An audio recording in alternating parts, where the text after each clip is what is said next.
Պետք է հակազդել հունիսի 7-ին Հայաստանում ազգային ժողովի ընտրություններին ադրբեջանական անօրինական միջամտությանը։ Ինչ նկատի ունեմ։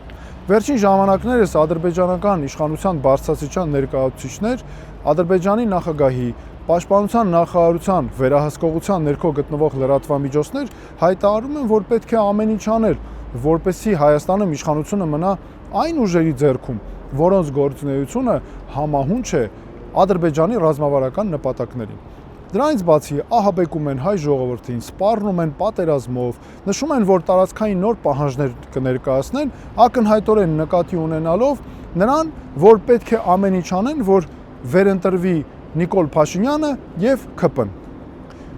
Եվ քանի որ Եվրոպական միությունը հայտարարել է, որ ունի գործիքակազմ արտաքին միջամտությունների դեմ պայքարում, մասնավորապես նաև պայքարելու է Ռուսաստանի կողմից Հայաստանի ընտրություններին միջամտության դեմ, նամակով Եվրոպական միության պատվիրակության ղեկավարին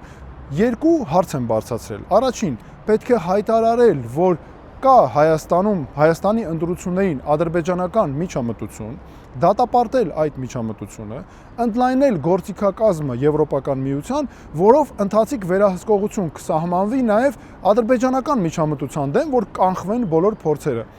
Եթե պայքար ենք տանում ընտրություններին արտաքին միջամտության դեմ, ապա այդ մոտեցումը պետք է լինի հավասար եւ տարածվի բոլոր երկրների վրա ու բոլոր այն դեպքերի վրա, երբ կա այդպիսի միջամտություն։